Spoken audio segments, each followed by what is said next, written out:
नोएडा से सामने आई इस वक्त की बड़ी क्राइम खबर में 1 करोड़ 48 लाख रुपए की नकदी, 6 गिरफ्तारियां और एक कार की बरामदगी ने पूरे मामले को बेहद गंभीर बना दिया है। लेकिन इस कहानी में सबसे बड़ा सवाल सिर्फ इतना नहीं है कि 1 करोड़ 48 लाख रुपए की चोरी किसने की, सवाल यह है कि इतनी बड़ी रकम आखिर आई कहां से, निवेश के नाम पर पैसों का लेन देन कैसे हुआ, किस बात को लेकर विवाद पैदा हुआ और क्या इसी विवाद के बाद चोरी की पूरी कहानी तैयार हो गई। नोएडा की सेक्टर 20 थाना पुलिस ने दावा किया है कि उसने इस मामले का खुलासा कर दिया है। पुलिस ने 6 आरोपियों को गिरफ्तार किया है और उनके कब्जे से पूरे 1 करोड़ 48 लाख रुपए नकद बरामद करने की बात कही है। साथ ही उस औरा कार को भी बरामद किया गया है जिसका इस्तेमाल पुलिस के मुताबिक वारदात में किया गया। तो आखिर इस पूरे मामले की कहानी क्या है, कौन है वे 6 आरोपी, कहां बनाई गई थी कथित साजिश और निवेश के नाम पर शुरू हुआ विवाद आखिर चोरी तक कैसे पहुंच गया। आइए सिलसिलेवार समझते हैं पूरा मामला। 18 अगस्त 2026 नोएडा पुलिस के लिए यह दिन एक बड़ी कार्रवाई लेकर आया। सेक्टर 20 थाना पुलिस ने लोकल इंटेलिजेंस और इलेक्ट्रॉनिक सर्विलांस की मदद से चोरी की इस घटना का खुलासा करने का दावा किया। पुलिस के मुताबिक 6 आरोपियों को राजनीगंधा चौराहे से फिल्म सिटी की तरफ जाने वाले रास्ते से गिरफ्तार किया गया। गिरफ्तार आरोपियों की पहचान अवनीश कुमार, पवन उर्फ शिवम उर्फ कांचा, जितेंद्र कुमार, सुमित कुमार, अनिल कुमार और नीशू चौहान के रूप में हुई है और पुलिस की कार्रवाई में सबसे अहम बरामदगी रही 1 करोड़ 48 लाख रुपए नगद। इसके अलावा वारदात में इस्तेमाल की गई औरा कार भी बरामद की गई। यानी पुलिस के सामने अब केवल आरोपियों की गिरफ्तारी नहीं बल्कि इतनी बड़ी रकम के पूरे स्रोत और उसके लेन देन की कड़ियों को जोड़ने की चुनौती भी है। अब इसी पूरी कहानी का सबसे महत्वपूर्ण हिस्सा समझिए। पुलिस की जांच के मुताबिक इस मामले का मुख्य आरोपी बताया जा रहा है अवनीश कुमार। पुलिस के अनुसार अवनीश अपने 3 अन्य साथियों आशीष, आदर्श और भरत के साथ एक कथित सीए फर्म से जुड़ा हुआ था। पुलिस का कहना है कि यह लोग इन्वेस्टमेंट के नाम पर लोगों से पैसा लेकर काम करते थे। यानी मामला सिर्फ चोरी का नहीं बल्कि इसके पीछे निवेश और पैसों के लेन देन का विवाद भी सामने आ रहा है। पुलिस के मुताबिक अवनीश का खुद का लगाया हुआ पैसा वापस नहीं मिल रहा था। इसी के बाद कथित तौर पर उस रकम को हासिल करने की योजना बनाई गई जो आशीष ने निवेशक उपलब्ध कराने के नाम पर वादी से ली थी और यहीं से कहानी ने एक नया मोड़ लिया। पुलिस के अनुसार इस पूरी वारदात की कथित योजना नोएडा के सेक्टर 25 स्थित आशीष की गैराज में बनाई गई।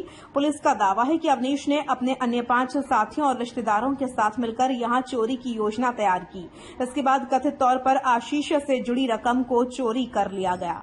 अब जांच का अहम सवाल यह है कि क्या यह सिर्फ अपना पैसा वापस पाने की कोशिश थी या फिर पहले से बनाई गई कोई सुनियोजित योजना। इसका पूरा जवाब पुलिस की जांच और आगे की कानूनी प्रक्रिया में सामने आएगा। अब आपको बताते हैं कि पुलिस के मुताबिक गिरफ्तार किए गए 6 आरोपी कौन हैं। पहला नाम अवनीश कुमार, उम्र 33 वर्ष, अलीगढ़ के ग्राम साथा का रहने वाला बताया गया है। शिक्षा बीएससी। पुलिस के मुताबिक वह पिछले करीब 1 साल से टीपीएफ यानी ट्रेडिंग प्रॉफिट फंड में काम कर रहा था। दूसरा आरोपी पवन उर्फ शिवम उर्फ कांचा, उम्र 28 वर्ष, मथुरा के राया क्षेत्र का निवासी, 8वीं तक पढ़ाई। पुलिस के मुताबिक दिल्ली एनसीआर और मथुरा में ओला उबर टैक्सी चालक के तौर पर काम करता था। तीसरा आरोपी जितेंद्र कुमार, उम्र 24 वर्ष, हाथरस का निवासी, 8वीं पास और शराब की दुकान पर सेल्समैन के रूप में काम करता था। चौथा आरोपी सुमित कुमार, उम्र 22 वर्ष, मूल रूप से एटा का रहने वाला, वर्तमान पता गौतम बुद्ध नगर के फेज 2 थाना क्षेत्र का नया गांव, शिक्षा 12वीं पास, पुलिस के अनुसार प्राइवेट नौकरी करता था। पांचवा आरोपी अनिल कुमार, उम्र 22 वर्ष, अलीगढ़ निवासी, 12वीं पास, पुलिस के मुताबिक शराब की दुकान पर सेल्समैन था।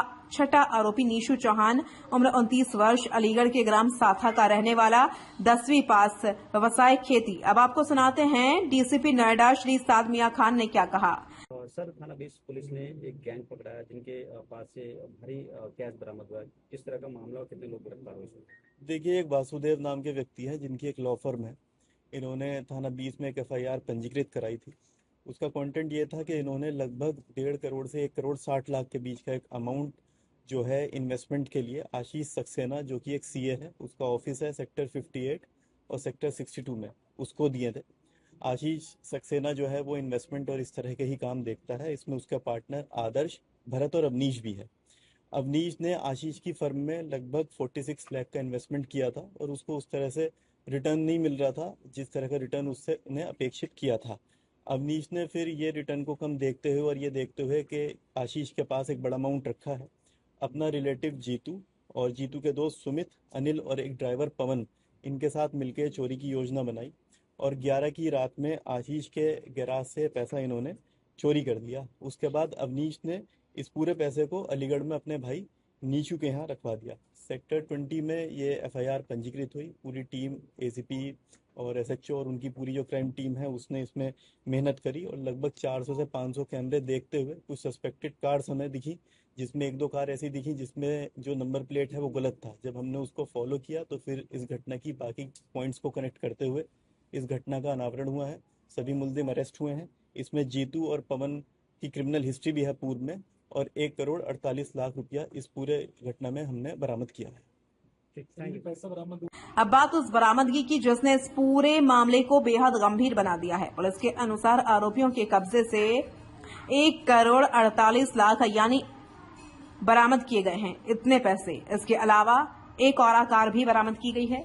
अब इतनी बड़ी रकम की बरामदगी के बाद पुलिस के सामने सबसे बड़ा सवाल यही है कि यह रकम कहां से आई थी, किन किन व्यक्ति से इसका संबंध था, निवेश के नाम पर कितना पैसा लिया गया और क्या इस रकम से जुड़े और भी लोग जांच के दायरे में आ सकते हैं। इन तमाम सवालों के जवाब आगे की जांच से मिलने की उम्मीद है। पुलिस के मुताबिक इस मामले में मुकदमा संख्या 340/2026 दर्ज किया गया है। मामले में धारा 305A, 331(4), 317(2), 61(2) बीएनएस के तहत थाना सेक्टर 20 गौतम बुद्ध नगर में अभियोग पंजीकृत है। पुलिस गिरफ्तार आरोपियों से पूछताछ कर मामले की अन्य कड़ियों को खंगाल रही है। इस केस में पुलिस ने कुछ आरोपियों का आपराधिक इतिहास भी सामने रखा है। पुलिस के अनुसार पवन के खिलाफ वर्तमान मामले के अलावा मथुरा के राया और छाता थानों में कई मुकदमे दर्ज हैं। इनमें आर्म्स एक्ट, एनडीपीएस एक्ट, चोरी से संबंधित धाराएं, अपहरण, साजिश और मारपीट से जुड़े मामले शामिल हैं। पुलिस रिकॉर्ड के मुताबिक उसके खिलाफ वर्ष 2015 से 2025 के बीच कई मुकदमे का उल्लेख है।